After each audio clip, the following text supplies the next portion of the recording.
السلام علیکم دوستو، میرا نام ہے اسیب شفقت اور آپ دیکھ رہے ہیں ہنسی ٹی وی۔ قرآن کریم کی سورہ الغاشیہ کے اندر اللہ پاک فرماتا ہے کہ کیا یہ لوگ اونٹوں کی طرف نہیں دیکھتے کہ کیسے پیدا کیے گئے ہیں۔ اس آیت مبارکہ میں اللہ تعالیٰ نے کفار مکہ سے اونٹوں کو دیکھنے کے لیے کہا کہ وہ کس طرح سے حیرت انگیز صلاحیتوں سے پیدا ہوئے ہیں، اور کیا اس جانور نے خود سے اپنے اندر یہ تمام خصوصیات رکھ لی ہیں یا پھر یہ اللہ کی قدرت کی نشانی ہیں۔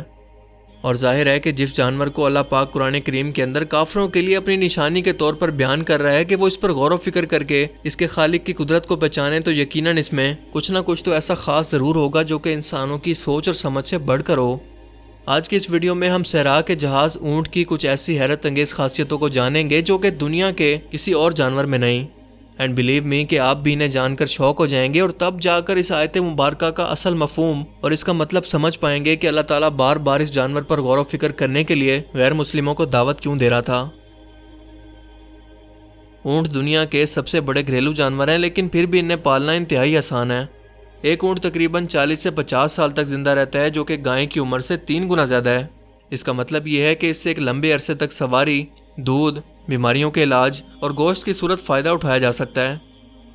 ترمذی کی ایک حدیث مبارکہ میں ہے کہ نبی پاک صلی اللہ علیہ وآلہ وسلم نے فرمایا کہ مومنین نرم اور مہربان ہوتے ہیں اس اونٹ کی طرح، جو کہ جب ہدایت پاتا ہے تو خود ہی ہدایت پاتا ہے، اور جب سخت پتھروں پر بھی بٹھا دیا جاتا ہے تو تب بھی مالک کی فرمانبرداری ہی کرتا ہے۔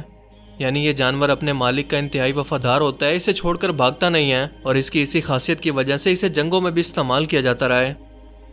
اگر اس کے جسم پر غور کریں تو ایسا محسوس ہوتا ہے کہ اللہ نے اسے پیدا ہی مشکل ترین حالات اور خشک صحراؤں کے اندر انسانوں کی سواری کے لیے کیا ہے، کیونکہ اس کی قدرتی طور پر موجود کوہان بالکل ایک سیٹ کی طرح موجود ہوتی ہے۔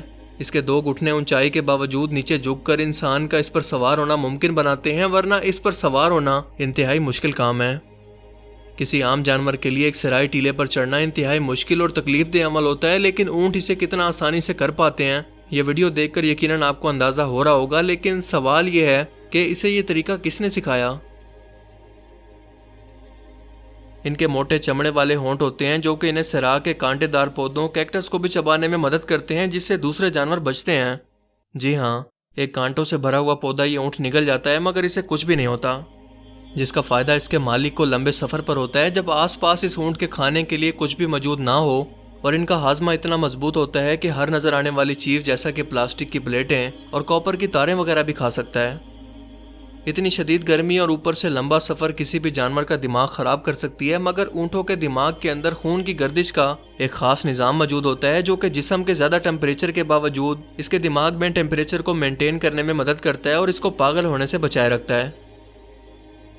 صحرا میں اکثر ہوائی طوفان چلتے رہتے ہیں، اور کوئی بھی انسان یا جانور کی آنکھیں زیادہ دیر اس دھول کی شدت کو برداشت نہیں کر سکتی، مگر اللہ نے اس جانور کی اس طوفان کے اندر حفاظت کے لیے ایک الگ سے مکمل نظام بنایا ہے، جیسے کوئی فوجی جنگ پر جانے سے پہلے پوری تیاری کر کے نکلتا ہے۔ دوسرے جانور اس صحرائی طوفان کو دیکھ کر بھلے ہی راستہ بدل لیں، لیکن اگر اونٹ کو اسی راستے سے جانا ہے تو وہ ضرور اسی میں گھس کر جائے گا۔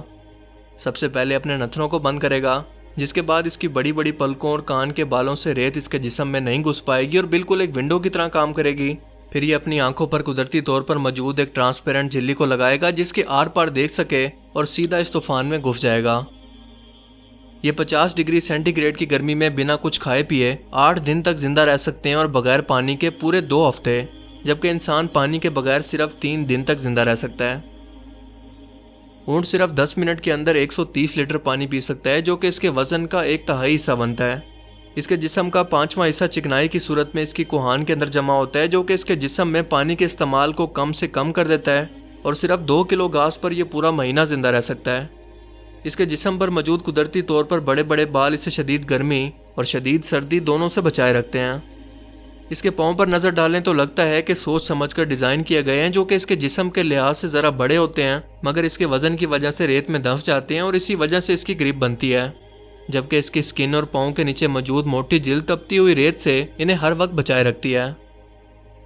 اونٹنی کے دودھ میں حیرت انگیز میڈیکل فوائد کھوجے جا چکے ہیں، اور اس کے اندر اتنے زیادہ فائدے ہیں کہ یہ ایک دوا کے طور پر دنیا بھر کے اندر استعمال ہوتا ہے۔ خود نبی کریم صلی اللہ علیہ وآلہ وسلم نے اونٹنی کے دودھ کو کئی بیماریوں کے لیے تجویز کیا، جیسا کہ جلد کی بیماری، کیونکہ اس کے دودھ میں وائٹامن سی اور حفاظتی پروٹین بھرے ہوتے ہیں۔ اس کے علاوہ اس کے دودھ میں لیکٹوجن کی مقدار بھی کم ہوتی ہے، اسی لیے خصوصاً چھوٹے بچے جو گائے بھینس کے دودھ کے لیکٹوز کو برداشت نہیں کر سکتے وہ اسے استعمال کر سکتے ہیں۔ There's a lot more to milk than just cow's milk. Perhaps you've heard of almond milk, rice milk, or soy milk. I know all those. But what about camel milk? Nope.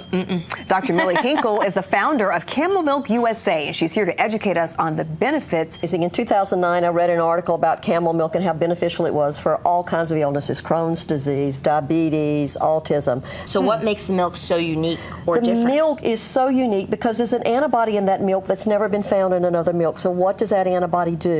That antibody has the ability to cross a cell barrier and a brain barrier. So it's able to take nutrients into cells and push toxins out. So it's an amazing milk. It's a complete food.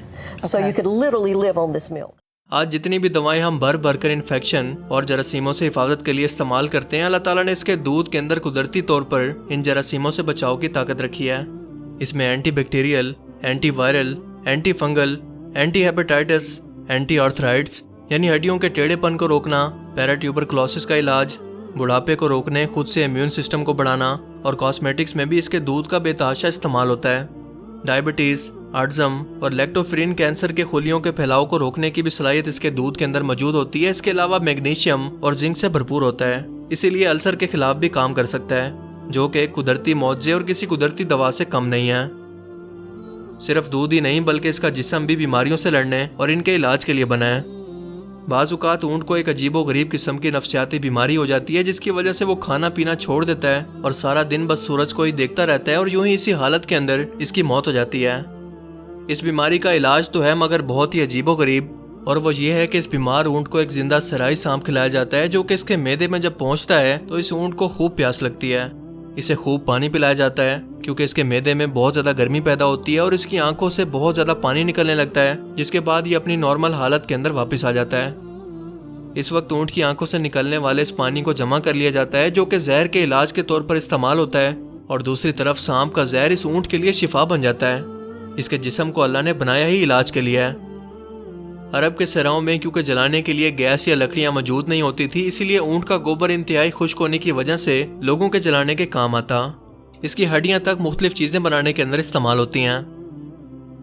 اونٹ کو پیدا ہی انسانوں کی خدمت کے لیے کیا گیا ہے، اور اللہ تعالیٰ نے اس جانور کو پیدا کر کے انسانوں پر بہت بڑا احسان کیا ہے، اور یہ میں نہیں بلکہ خود قرآن کریم کے اندر اللہ پاک فرما رہا ہے۔ سورہ نحل آیت 7 کے اندر اللہ پاک فرماتا ہے کہ وہ یعنی تمہارے اونٹ تمہارے بوجھ اور وزن کو اٹھا کر ان شہروں تک لے جاتے ہیں جہاں تک تم پہنچتے پہنچتے ادھ مرے ہو جاؤ گے۔ یقیناً تمہارا رب بڑا ہی شفقت کرنے والا اور مہربان ہے۔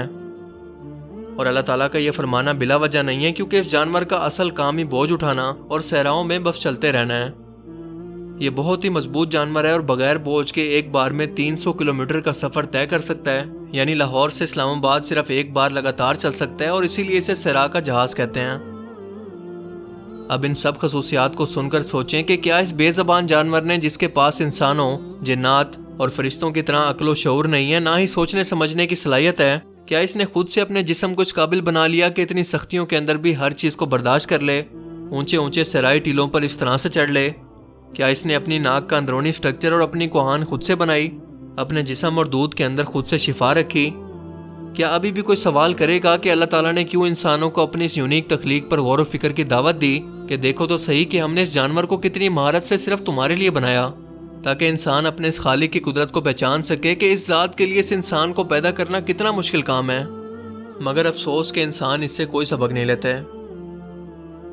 اللہ تعالیٰ ہمیں سمجھنے کی اور نیک عمل کرنے کی توفیق عطا فرمائے، آمین۔